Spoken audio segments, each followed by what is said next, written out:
ఉన్నట్టుగా వాళ్ళకున్నటువంటి అనేక media platforms ని వాడుకొని ఎలక్ట్రానిక్ మీడియా కావచ్చు, ప్రింట్ మీడియా కావచ్చు, సోషల్ మీడియా ప్లాట్ఫామ్స్ కావచ్చు, వాళ్ళకు అనుకూలంగా ఉన్నటువంటి అన్ని మాధ్యమాల్ని కూడా వాడుకుంటూ వరుసగా హ్యూమిలియేట్ చేస్తూ, డిఫేమ్ చేస్తూ, అదిగో విడుదల రజని, ఇదిగో విడుదల రజని, అదే ఆవు కథ, అదే కథ, అదే కథ, ఎక్కడ చూసినా కూడా అదే కథ వరుస పెట్టి రిపీట్ చేసి చేసి చేసి చేసి మొత్తానికి ఈ రోజుకి ఒక కన్క్లూజన్ కి తీసుకొచ్చారు. అది ఈరోజు చూసినట్టయితే నా మీద ఏసీబీ కేసు కట్టారు. ఏంటి ఈ ఏసీబీ కేసు? అసలు ఈ కేసు గురించి మనం మాట్లాడితే, ఈ కేసుకి సంబంధించి ఎవరైతే కంప్లైంట్ ఇచ్చారో ఈ కంప్లైంట్ ఇచ్చిన వాళ్ళని నేను ఏ రోజు చూడలేదు. ఈ కంప్లైంట్ ఇచ్చిన వాళ్ళు నన్ను ఏ రోజు కలవలేదు, నేను వాళ్ళని ఏ రోజు కలవలేదు. ఈ కంప్లైంట్ ఇచ్చిన వాళ్ళతో నేను ఎప్పుడు మాట్లాడలేదు. ఈ కంప్లైంట్ ఇచ్చిన వాళ్ళకి నాకు అసలుకి నో గివ్ అండ్ టేక్, ఏ మాత్రం కూడా వీళ్ళతో నాకు సంబంధం లేదు. వీళ్ళు అల్లినటువంటి కట్టు కథకు నాకు ఎటువంటి సంబంధం లేదు.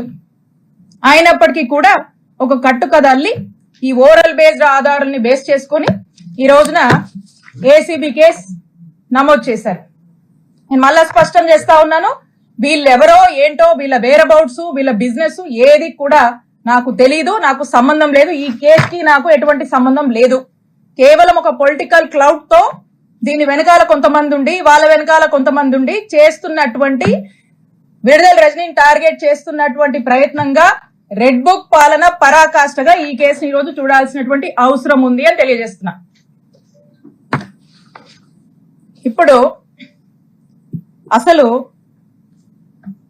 ఈ కథ ఇదొక కట్టు కథ, చక్కటి కట్టు కథ. ఈ కథలోకి వెళ్తే అసలు ఎందుకు వీళ్ళు ఇలా చేస్తున్నారు, ఎందుకు ఈ కేసు పెట్టాల్సి వచ్చింది, ఏంటి కారణాలని కనుక మనం చూస్తే, ఈ పెట్టినతను టీడీపీ సంబంధించినటువంటి వ్యక్తి.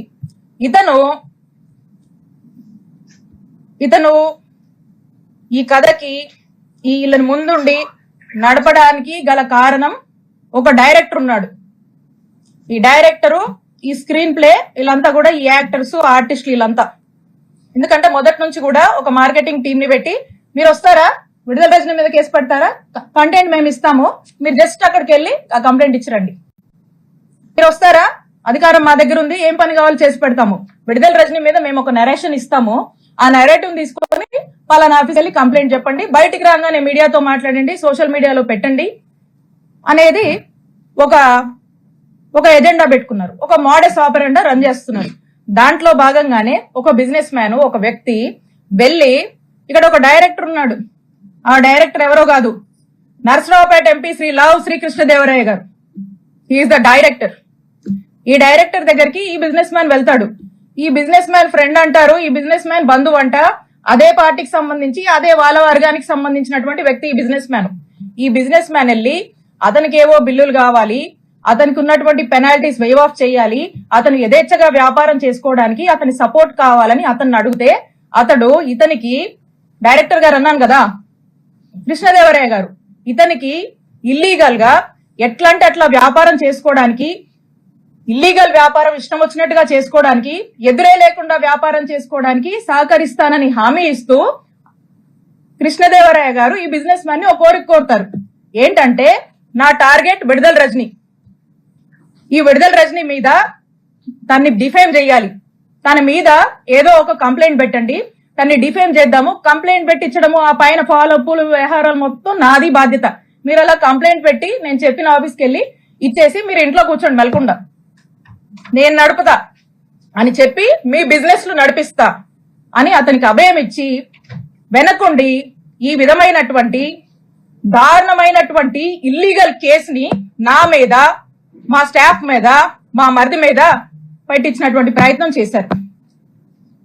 అసలు ఎందుకు ఇది చేయాల్సి వచ్చింది, కృష్ణదేవరాయ గారికి కూడా ఎందుకు ఇలా చేయాల్సి వస్తుందంటే, కృష్ణదేవరాయ గారికి విడుదల రజని అంటే కోపం కొంచెం ఎక్కువేనండి, ఎక్కువ కోపమే. ఎందుకో నాకు కూడా కారణాలు తెలీదు, కానీ రకరకాల కారణాలు ఆయనే అనుకుంటాడు, రకరకాల కారణాలు ఆయనకే ఉన్నాయి. సరే, ఎందుకంటే దానికి కూడా కథ ఉంది, అది కూడా చెప్తా. అయితే ఆ కథ ఏంటంటే,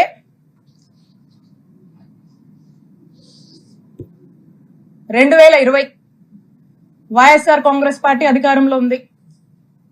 సెప్టెంబర్ 2 వైఎస్ఆర్ గారు వర్ధంతి. ఆ రోజున గురజాల సర్కిల్, ఆ రోజున కరెక్ట్ సంవత్సరంన్నర అయింది మేము అధికారంలోకి వచ్చినప్పుడు కృష్ణదేవరాయ గారు ఏం చేశారంటే, అతనికి ఎందుకో గాని నా మీద ఎందుకు కోపమో ఏంటో ఆ భగవంతుడికే తెలియాలి, ఆయనకే తెలియాలి కారణాలు. అతని కోసం, అతని గ్రూప్ కోసం, అతను ఇక రకరకాలు ఉంటాయిలేండి. సరే, ఆయన ఏం చేశారంటే,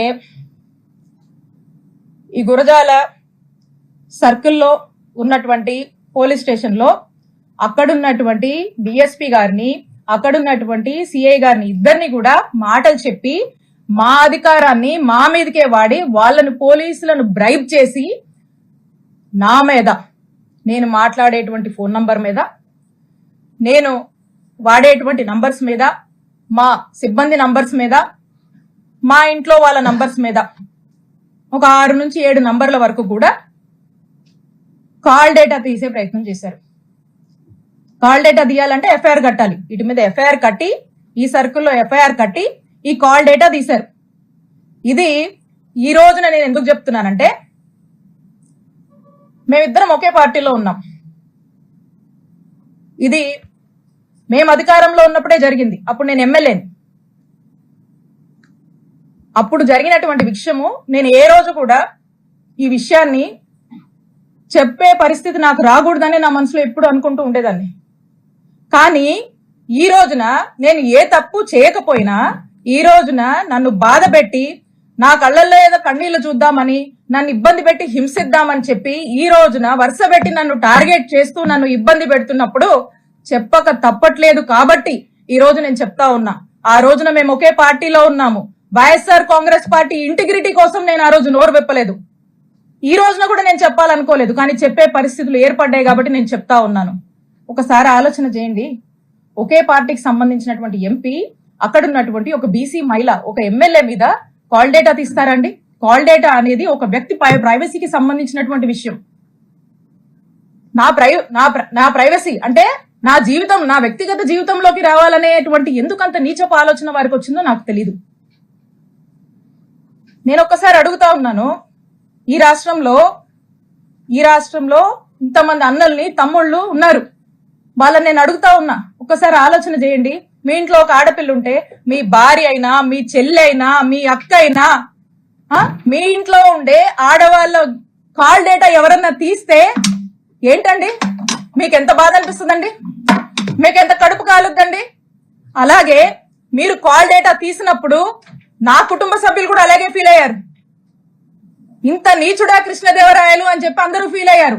ఇది మా అధిష్టానానికి తెలుసు, మా పార్టీలో ఉన్నటువంటి పెద్దలకు తెలుసు, అప్పట్లో ఉన్నటువంటి మా పోలీస్ అధికారులకు కూడా తెలుసు. కానీ ఎప్పుడు బహిరంగంగా ఈ విషయాన్ని నేను బయటికి చెప్పే ప్రయత్నం చేయలేదు. ఇది జరిగినప్పుడు మా నాయకుడు జగన్మోహన్ రెడ్డి గారికి ఇంత మెయిన్ మెంటాలిటీ ఉన్నటువంటి ఈ వ్యక్తి ఈ విధంగా నన్ను ఇబ్బంది పెట్టి ఈ విధంగా చేశాడు అని చెప్పి, కాల్ డేటాలు తీస్తాడా అని చెప్పి నేను మా ముఖ్యమంత్రి గారికి షేర్ చేసుకున్నప్పుడు, 4 గోడల మధ్య జరిగినటువంటి విషయం. మా ముఖ్యమంత్రి గారు మహిళా పక్షపాతి, మహిళలంటే ఎంతో గౌరవం, 2 ఆడపిల్లల తండ్రి.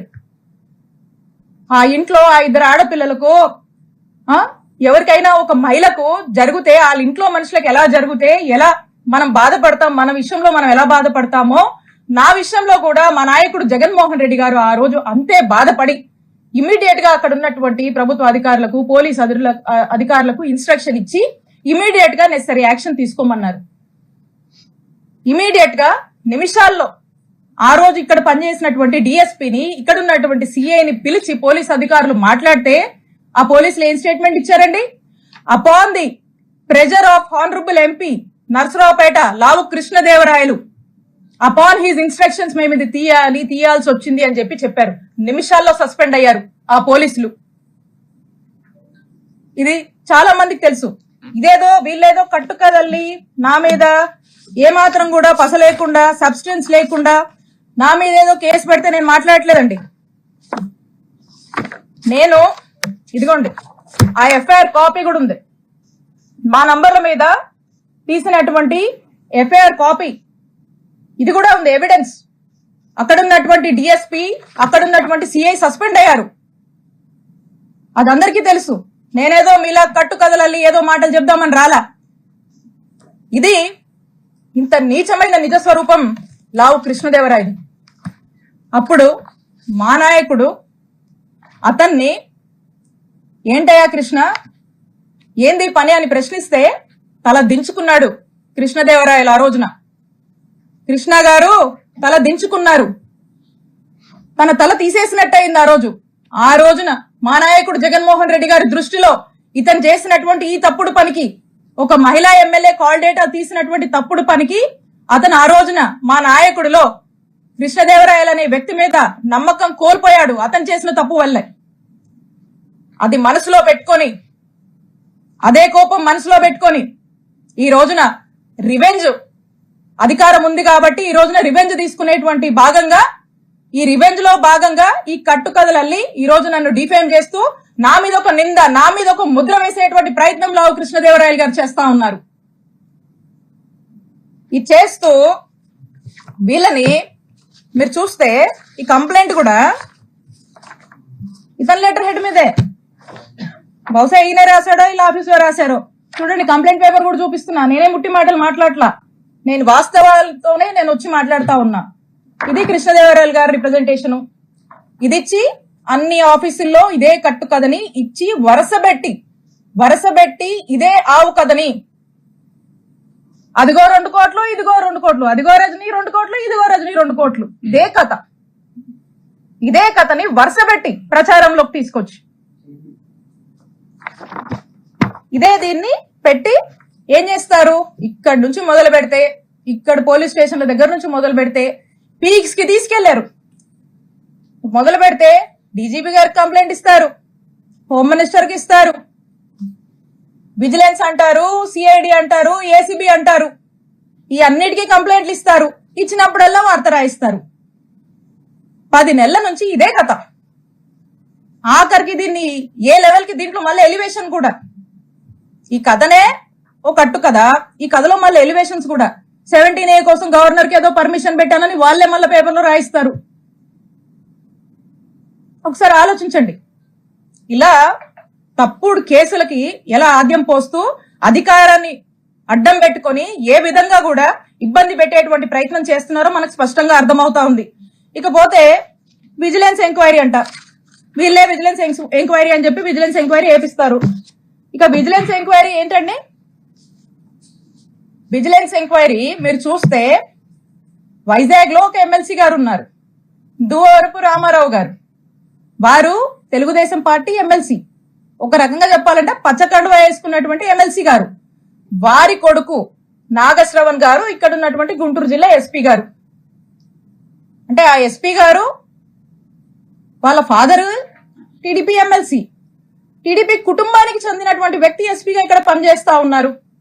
అంటే ఆ ఎస్పీ గారు రిపోర్ట్ ఇస్తే ఏం రిపోర్ట్ ఇస్తారండి, కృష్ణదేవరాయలు గారి డైరెక్షన్ లో జెన్యూన్ విజిలెన్స్ రిపోర్టా అండి, ఇది టీడీపీ రిపోర్ట్ ఇస్తారండి వాళ్ళు. ఇక్కడ నుంచి ఒక ఫ్యాబ్రికేటెడ్ అవాస్తవాలతో కూడినటువంటి ఒక టీడీపీ రిపోర్ట్ ని, ఏమీ లేనటువంటి విషయాన్ని వాళ్ళకు అనుకూలంగా వాళ్ళకు నచ్చినట్టుగా రాసుకుని పంపిస్తారు. పంపించి దీన్ని ఫాలో అప్ చేసి ఈ రోజు ఈ కేసు కట్టేదాకా తీసుకొచ్చారు. ఇది పీక్స్ అన్నమాట. అందుకే ఈ కేసు నేను రెడ్ బుక్ రాజ్యాంగానికి, రెడ్ బుక్ పాలనకు ఒక పరాకాష్ట అని చెప్పి చెప్తా ఉన్నాను. ఈ విధంగా చేస్తా ఉన్నారు. ఇక ఇదే కాకుండా ఒకవైపున ఈయన చెప్పాను కదా, ఇంకో వైపున ఇక్కడ ఉన్నాడు అవినీతి ఘనపాటి ఎమ్మెల్యే పతిపాటి గారు. ఇక ఆయన ఎక్కడా లేదు, విద్యుత్ పవర్ చేస్తే రాష్ట్రంలో ఎక్కడా లేదు, ఒక్క చిలుకూరుపేటకే సమస్య వచ్చిందంట. ఇక్కడ మాత్రము మా మీద ధర్నా కేసు కట్టారు, నా మీద, మా ఫాలోవర్స్ మీద, మా వైఎస్ఆర్ కాంగ్రెస్ పార్టీ నాయకుల మీద. ఇక అదేదోనంట ఎప్పుడో జరిగిందంట కట్టుకదల్లి, అతను కూడా ఏదో పెట్టాలి కాబట్టి ఈ రెడ్ బుక్ రాజ్యాంగం నడుస్తుంది కాబట్టి ఈయన కూడా ఏం తగ్గకూడదని చెప్పి ఎవరినో పంపించి ఓ కట్టుకదల్లేసి నా మీద ఎస్సీ ఎస్టీ కేసు పెడతాడు. జర్మనీలో ఉండే మా మరిది మీద ఇక్కడ లేకపోయినా ఇష్టం వచ్చినట్టుగా కేసులు కట్టేస్తారు, వరుస పెట్టి అతని మీద కేసులు కడతారు, మా మావ మీద కేసు కడతారు, నచ్చినట్టుగా ఏదన్నా పెట్టుకోవచ్చు కంటెంట్. కేసులు కడతారు, దారిలో ప్రయాణం చేస్తుంటే కార్లు అద్దాలు పగలగొట్టిస్తారు, కారు పగలగొట్టిస్తారు, ఉన్న వాళ్ళతో హత్యాయత్నానికి ప్రయత్నిస్తారు. ఇలా వరుస పెట్టి ఈ విధంగా ఇబ్బంది పెడతానే ఉంటారు. ఎప్పుడు చూడు మాటలు, ఏదో అవినీతి అవినీతి అంటారు, చేసే వాళ్ళకి వస్తాయో మాటలు. పొద్దుకులు ఎవరికి వస్తాయి? ఎవరు ఏం చేస్తే అదే వస్తుంది వాళ్ళకి. ఆయన అదే చేస్తాడు కాబట్టి పొద్దున్న లేస్తే ఆయన చేసే పాలన ఏమి ఉండదు. కాబట్టి ఆ నోటి వెంట వచ్చే మాటలే అవి, ఏం చేస్తారో అదే వస్తుంది. కాబట్టి ఆయన విఘ్నతగా వదిలేయాలి. సో కాబట్టి ఈ విధంగా ఒకరిలా ఒకరు మరోలాగా ఈ విధంగా వరుస పెట్టి ఇబ్బంది పెడుతూనే ఉన్నారు. నేను చెప్తా ఉన్నా, ఇక్కడ ఉన్నటువంటి ప్రతి ఒక్కరికి తెలుసు, ఇక్కడ ఉన్నటువంటి ప్రజలందరికీ తెలుసు ఎవరు ఏ నేచర్ ఉన్నటువంటి వ్యక్తులు, ఎవరు ఎలాంటి విలువలతో రాజకీయాలు చేస్తారు అని. ప్రజలు ఇక్కడ ఉన్నటువంటి ప్రజలు ప్రతి ఒక్కటి కూడా గమనిస్తా ఉన్నారు. ప్రజలకు ఒక స్పష్టత ఉంది.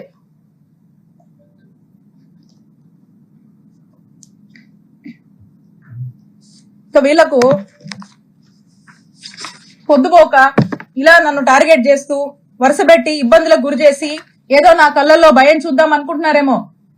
నాకు బాధేస్తుంది ఎప్పుడు తెలుసా, అవతలోడి కళ్ళల్లో అవతలోడు ఏదైనా పెయిన్ లో ఉండి నా దగ్గరకు వస్తే బాధేస్తుంది. అప్పుడు ఏదైనా కళ్ళెంబడి నీళ్ళు రావచ్చేమో అవతలోడు బాధ చూస్తే. కానీ నీలాంటి వాళ్ళు భయపెట్టాలంటే నాకేం బాధ అనిపించదు, నాకు భయం అస్సలు అనిపించదు నీలాంటి వాళ్ళు భయపెట్టాలని చూస్తే.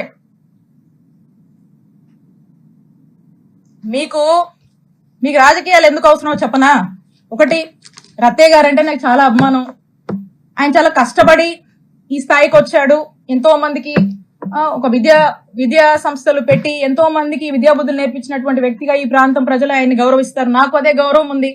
కానీ అన్ఫార్చునేట్లీ ఈ రోజు వారి కొడుకు గురించి ఇన్ని నిజాలు ఆయన తప్పు చేశాడు కాబట్టి ఇవన్నీ నేను బయట పెట్టాల్సి వస్తుంది. సో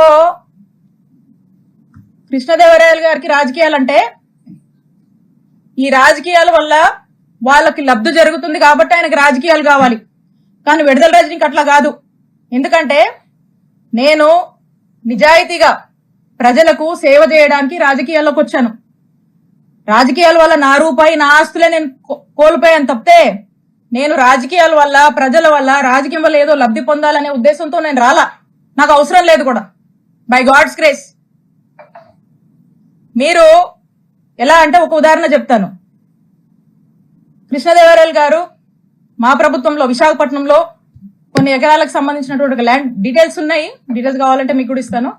కొన్ని ఎకరాలకు సంబంధించినటువంటి ల్యాండ్ ఉంటే ఆ ల్యాండ్ ని అప్పుడు టీడీపీ గవర్నమెంట్ లో వాళ్ళ చుట్టూ తిరుగుతా వాళ్ళ అప్పట్లో. మా ప్రభుత్వం అధికారంలోకి వచ్చాక విశాఖపట్నంలో కొన్ని ఎకరాలకు సంబంధించినటువంటి ల్యాండ్ కారు చౌక రేటుకి మా ముఖ్యమంత్రి గారు చుట్టూ తిరిగి కారు చౌకి కొన్ని ఎకరాల ల్యాండ్ కొట్టేశారు. ఈరోజు కోట్ల విలువ ఉంటుంది ఆ ల్యాండ్. అలాగే ఒక చెరువుకు సంబంధించిన ల్యాండ్ మీద కూడా కన్నేసి అది కూడా తీసుకోవాలని తిరుగుతా ఉన్నాడు. అది ఒక స్టేజ్ లో ఉంది. బహుశా మరి చేశారేంటో నాకు తెలియదు, దాని మీద క్లారిటీ లేదు. ఇప్పుడు కూడా అది మా ప్రభుత్వంలో, మా జగనన్న ప్రభుత్వంలో అలా ఆ ల్యాండ్ ని కొట్టేశారు. కోట్ల విలువైన ల్యాండ్ కారు చౌక్ కొట్టేశారు. ఇప్పుడు కూడా ఓ ల్యాండ్ ఎంచుకొని మళ్ళా ఇప్పుడు కూడా కారు చౌక్కి కొన్ని కోట్ల విలువైనటువంటి కొన్ని ఎకరాల ల్యాండ్ ని కొట్టేయడానికి మళ్ళా కూడా ఈ ప్రభుత్వం చుట్టూ తిరుగుతా ఉన్నారు. ఎందుకంటే ఒక ల్యాండ్ ఎంచుకోవడము, దాన్ని కారు చౌక్గా దాన్ని ప్రాసెస్ చేసుకోవడము, దాన్ని కొట్టేయడము, ఇది వీళ్ళు అంటే రాజకీయాల వల్ల వీళ్ళ ఆస్తులు పెంచుకోవడానికి వీళ్ళు చేసే పనిది. మాకలా కాదు, మీలాంటి ఉద్దేశాలు మాకు లేవు. రాజకీయాల వల్ల మేము బతకడానికి మేము రాలా. మా రూపాయి మేము పోగొట్టుకున్నాం. మాకు ఒప్పుకున్నంత వరకు చేసుకుంటాం, నిజాయితీగా చేసుకుంటాం. మా నాయకుడిని మేము నమ్మాము, మా నాయకుడి కోసం కష్టపడతాం. మీరు ఎన్ని ఇబ్బందులు పెట్టినా మేమేం పారిపోం. మా పార్టీ కోసం నిలబడతాం, మా కార్యకర్తల కోసం నిలబడతాం, మా ప్రజల కోసం నిలబడతాం, పనిచేస్తాం. మళ్ళా మా నాయకుడిని ముఖ్యమంత్రిని చేసుకునే వరకు ఖచ్చితంగా కష్టపడతాం. మీరు ఎన్ని ఇబ్బందులు పడ్డా మేమేం పారిపోము. ఇంకా కృష్ణదేవరాయలు గారు అనుకుంటా ఉన్నారు, నాకు వైఎస్ఆర్ కాంగ్రెస్ పార్టీలో ఒకరిద్దరితో పరిచయాలు ఉన్నాయి, ముసుగులో ఒకరిద్దరితో పరిచయాలు ఉన్నాయి, ఆయన టచ్ లో ఉన్నాడని ఆయన భావించి ఆ ఒకరిద్దరు రేపు వైఎస్ఆర్ కాంగ్రెస్ పార్టీ గవర్నమెంట్ వచ్చినా కృష్ణదేవరాయల్ని కాపాడుతారు అనే భ్రమంలో ఆయన ఉన్నాడు. ఆ ఇద్దరు, ఆ ఒక్కరు, నువ్వు ముసుగులో ఉన్న ఏ ఒక్కరు కూడా నిన్ను కాపాడలేరు అని నేను క్లియర్ గా చెప్తున్నా. నిన్ను కాపాడలేరు, అది నీ భ్రమే. కాబట్టి ఇప్పటికైనా మీరు చేస్తున్న పాపాలన్నీ అందరికీ తెలుసు. ఈరోజు ప్రజలు కూడా చూస్తున్నారు, అందరూ గమనిస్తున్నారు. ఇవన్నీ విత్ ఎవిడెన్సే నేను మాట్లాడా. మీరు మళ్ళీ ఇంకో కట్టుకథ పెట్టుకొని ఇంకొంచెం బ్యాచ్ ని మళ్ళా పెట్టి మళ్ళీ కొంతమంది ఆర్టిస్టులు దింపి అదిగో ఇదిగో అని మాట్లాడించవచ్చు. కాదు, నేను చెప్తా ఉన్నా, పోసాని గారు అప్పుడెప్పుడో మాట్లాడారని చెప్పి తర్వాత ఇన్ని సంవత్సరాలకు తెచ్చి చుట్టూ తిప్పారు కదా, ఇబ్బందులు పెడుతున్నారు కదా. అదే రాజ్యాంగం మాకు కూడా వర్తిస్తుంది కదా. ఇష్టం వచ్చినట్టుగా వచ్చి కూర్చొని ఇష్టానికి మాట్లాడిపోతే మాట్లాడినోడు ఎవరిని కూడా వదిలిపెట్టనని చెప్పి తెలియజేస్తున్నాను. కాబట్టి ఇప్పటికైనా మీరు చాలా ఎక్కువ చేశారు. ఇప్పటికైనా ఒళ్ళు దగ్గర పెట్టుకొని మీ పద్ధతిగా మీరుంటే మేము కూడా పద్ధతిగా ఉంటాము, మేము కూడా గౌరవిస్తాము. అంతేగాని మీ ఇష్టానికి మీరు చేస్తానంటే కుదరదు. ఒక్కటే తెలియజేస్తున్నా, మాకు టైం వచ్చినప్పుడు చిలకలూరుపేట నుంచి వడ్లమూడి విజ్ఞాన యూనివర్సిటీకి ఎంత దూరం ఉందో వడ్లమూడి విజ్ఞాన యూనివర్సిటీ నుంచి చిలూరుపేటకు కూడా అంతే దూరం ఉంటుందని గుర్తు చేస్తా ఉన్నా. కాబట్టి ఏది మీరు ఎన్ని ఇల్లీగల్ కేసులు పెట్టినా, ఎన్ని ఇల్లీగల్ గా మీరు కట్టుకథలు వెళ్ళినా, మీరు ఏం చేసినా కూడా మాకు ఇన్స్టిట్యూషన్స్ మీద నమ్మకం ఉంది. మేము లీగల్ గా ఫేస్ చేస్తాము. ప్రజలు అన్ని గమనిస్తున్నారు. ప్రజల మనసులో ఇప్పటికే ఒక ఆలోచన ఉంది, కానీ మౌనం వహిస్తున్నారు. సమయం వచ్చినప్పుడు మంచిగా బుద్ధి చెప్తారు. కాబట్టి ప్రజల మీద మాకు నమ్మకం ఉంది, మా నాయకుడి మీద ప్రజలకు నమ్మకం ఉంది. టైం వచ్చినప్పుడు ఖచ్చితంగా ప్రజలు మీలాంటి వాళ్లకు, మీలాంటి ఇల్లీగల్ పనులు చేస్తున్నటువంటి ప్రతి ఒక్కరు కూడా బుద్ధి చెప్తారని తెలియజేసుకుంటూ, మరి మీ అందరికి కూడా తెలియజేస్తున్నాను, ప్రతి ఒక్కరు కూడా వీళ్ళ వెనకాల ఉన్న వాళ్ళకి, ఇంకా వీళ్ళ వెనకాల ఉన్న వాళ్ళు అందరూ కూడా ప్రజలకు సరైన సమయంలో బుద్ధి చెప్తారని తెలియజేసుకుంటూ థ్యాంక్ యూ. ప్రభుత్వంలో మీ నాయకుడు కోట్ల రూపాయల భూముల్ని తక్కువ రేటుకి ఇచ్చాడు, మీ నాయకుడు తప్పు కూడా ఉందంటారు. మీ నాయకుడు తప్పు కూడా ఉంది కదా. నేను చెప్తుంది ఏంటి, రాజకీయాల్ని వీళ్ళు ఎలా అడ్వాంటేజ్ తీసుకున్నారు, మా పార్టీలో ఉన్నప్పుడు ఏ విధంగా అడ్వాంటేజ్ తీసుకున్నారు అనేటువంటి విషయాన్ని నేను చెప్తా ఉన్నాను. ఇక్కడ తప్పు ఒప్పులు అంటే నేనేమంటున్నాను, కారు చౌక్కి కొన్ని ఎకరాల భూమిని కాజేశారు, తీసుకున్నారు, మా నాయకుడు చుట్టూ తిరిగి ఏ విధంగా అడ్వాంటేజ్ గా ఏ విధంగా లబ్ధి పొందారని చెప్తున్నా. మాకు అలాంటి అవసరాలు లేవు. మేము అలా రాజకీయాల వల్ల లబ్ధి పొందాలనో, రాజకీయాల వల్ల అడ్వాంటేజ్ అవ్వాలనో మేము అనుకోలే. మేము పూర్తిగా ప్రజాసేవ చేయాలనుకుంటాము, నిజాయితీగా వచ్చి సేవ చేయాలనుకున్నాం. మా నిజాయితీయే మా బలం, మా నిజాయితీయే మమ్మల్ని కాపాడుతుంది. మేము నీతివంతులుగా ఒక మంచి పరిపాలన చేశాము, ఆ సర్వీస్ మోటివ్ తోనే మేము ముందుకు పెడుతున్నాం. అది మేము మీకు స్పష్టం చేయాలనుకుంటుంది. రాజకీయాల వల్ల మేము ఏదో ఇదవ్వాలనుకునే ఉద్దేశం మాది కాదు అనేది స్పష్టం చేశాను. అది దాంట్లో భాగంగా నేను మాట్లాడడం జరిగింది. నేను స్పష్టంగా చెప్పాను, విషయాలు చెప్పాను, దాని డీటెయిల్స్ కూడా అఫీషియల్ గానే గవర్నమెంట్ దగ్గర ఉంటాయి. దాని గురించి ఎందుకు చెప్పాను కదా. Yes, next. ఇద్దరు రాజకీయ నాయకుల మధ్యన మీరు ఎదుర్కోగలుగుతారా? ఇక్కడ ఇద్దరు ముగ్గురు అనేది కాదన్న విషయము. This is about public and public's perception.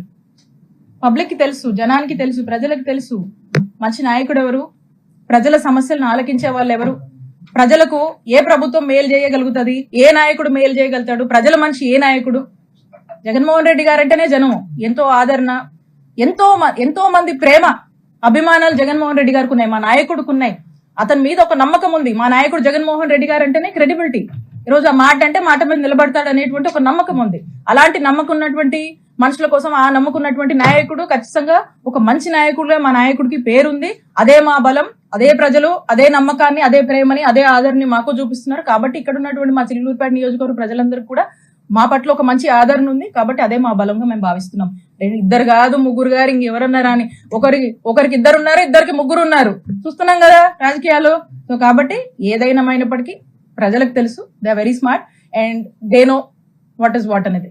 ఎన్ని సంవత్సరాల తర్వాత బయట పెట్టడానికి కారణం అంటే లావు మధ్య మీ మధ్య ఇంత విభేదాలు ఉంటే అధికార మీ పార్టీ ఉన్నప్పుడు కానీ ఇప్పుడు కానీ ఇన్ని సంవత్సరాల తర్వాత ఈ రోజు బయట పెట్టడానికి కారణం ఏం చెప్తారు?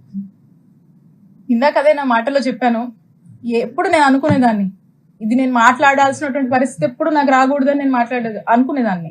కానీ ఈ రోజు అదే నేను అప్పుడు మా పార్టీ ఇంటిగ్రిటీ కోసం నేను మాట్లాడలా. ఈ రోజు కూడా నేను మాట్లాడాలనుకోలే. నిజంగా దీన్ని నేను మాట్లాడాలనుకుంటే, రాజకీయంగా దీని రాజకీయాల కోసం మాట్లాడాలనుకుంటే వారు పార్టీ మారినప్పుడు నేను మాట్లాడి ఉండొచ్చు. కృష్ణదేవరాయ గారు టీడీపీలోకి వెళ్ళినప్పుడు నేను మాట్లాడి ఉండొచ్చు, లేదా మంచి పీక్ ఎన్నికల క్యాంపెయిన్ లో కూడా నేను ఇది మాట్లాడి ఉండొచ్చు. కానీ నేను దీని నుంచి ఎప్పుడు రాజకీయ ఏదో లబ్ధి పొందామనో, రాజకీయంగా నాకేదో అడ్వాంటేజ్ అవుతుందో నేను ఎప్పుడు చూడలే, మాట్లాడొద్దు అనుకున్నా. బికాజ్ అది నా సంస్కారం అది, నేను మాట్లాడొద్దు అనుకున్నాను. కానీ ఈ రోజు మీరు ఈ లెవెల్ కి దిగజారిపోయి పీక్స్ కి చేరుకొని మీరు ఇలా చేస్తున్నప్పుడు నేను మాట్లాడకపోతే తప్పవద్దని భావించి ఈ రోజు నేను నా నోరు విప్పి మాట్లాడాల్సి వస్తుంది. కేవలం ఈ రోజు మీరు చేస్తున్నటువంటి విధానాలు చేస్తున్నటువంటి తీరు నాకు నచ్చక ఇక తప్పదేమో అని చెప్పి మీ నిజ స్వరూపం ప్రజలకు తెలియాలి అనేటువంటి ఉద్దేశంతో నేను ఇదంతా కూడా బయట పెట్టి మాట్లాడడం జరుగుతా ఉంది. మేడం, మీరు అన్నారు కదా, చెరుకులూరు ప్రెగ్నెన్సీ వడ్లమంది ఎంత దూరం వడ్లమంది.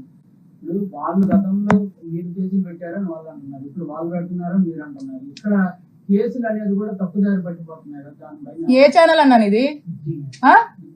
నీకు కేసులు ఎఫ్ఐఆర్లు చూస్తుంటే కూడా నమ్మకపోతే నేనేం చెప్పాలి చెప్పు? వాళ్ళు అంటున్నారు, మీరు అంటున్నారు. కాదు, నేను అంటుంది ఏంది? ఎట్లా పడితే అట్లా ఎక్కడ చూపించండి. ఇక్కడ నుంచి మొదలు పెడితే ఇక్కడ నుంచి బత్తిల్ స్టేషన్ అంట, అక్కడ నుంచి పులివెందులు అంట, మళ్ళీ అక్కడ నుంచి ఇటు అనంతపురం తెస్తారు, మళ్ళీ ఇటు కృష్ణా జిల్లా తీసుకెళ్తారు. ఏటెటు తీసుకెళ్తున్నారు? ఎప్పుడైనా విన్నారా ఇది?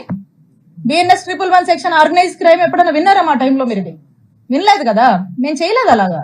వాళ్ళు చెప్పేదానికి దీనికి పొంతం లేదు అసలుకి. మేమన్నీ ఎఫ్ఐఆర్లు, సాక్ష్యాలు ఏం జరుగుతుందో మీరు రెగ్యులర్ గా పాలిటిక్స్ ఫాలో అవుతున్నారు కదా, మీ క్లారిటీ ఉండాలి. లేకపోతే చెప్పండి ఏ కేసు ఏందో, మాకు దాని గురించి కూడా కూర్చొని మాట్లాడుకుందాం. కాబట్టి కళ్ళకు కట్టినట్టుగా రెడ్ బుక్ పాలిటిక్స్ ఏ విధంగా రాజ్యం వెళ్తున్నాయి అనేది మనకు స్పష్టం అవుతుంది. ఇంకా కూడా మీకు అర్థమవుతుంది అంటే you have to update. Yes, next.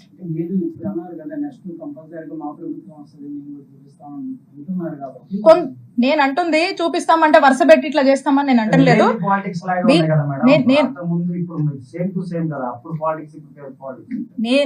నేను అంటుంది ఏంటి, ఒళ్ళు దగ్గర పెట్టుకోండి అని చెప్తా ఉన్నా. అధికారం ఉందని అధికారం దుర్వినియోగం చేసి ఇష్టానికి చెయ్యొద్దని చెప్తా ఉన్నా. ఇష్టం వచ్చినట్టు చేస్తే ప్రజలు తీర్పిస్తారు. మేము టైం కమ్ పీపులే సమాధానం చెప్తారు. సో కాబట్టి ఆ రోజు కూడా వాళ్ళు ఫేస్ చేయాల్సి ఉంటుంది. That's what I'm telling. Right, next. Legal గా మాకు ఇన్స్టిట్యూషన్స్ మీద నమ్మకం ఉంది. ఏదున్నా లీగల్ గా ఫైట్ చేస్తాము, న్యాయ పోరాటం చేస్తాము. మాకు ఒక పార్టీ ఉంది, మా నాయకుడు ఉన్నాడు, వాళ్ళ సపోర్ట్ ఉంది. ముఖ్యంగా ఈ అన్నిటికన్నా మాకు ప్రజల సపోర్ట్ ఉంది. కాబట్టి ఖచ్చితంగా విల్ ఫేస్ ఇట్. ఏం చేస్తారు మా అయితే ఏం చేస్తారు? అరెస్ట్ చేస్తారు, తీసుకెళ్తారు. ఆ తర్వాత ఏం చేస్తారు? చంపరుగా. Will face it. Okay, thank you.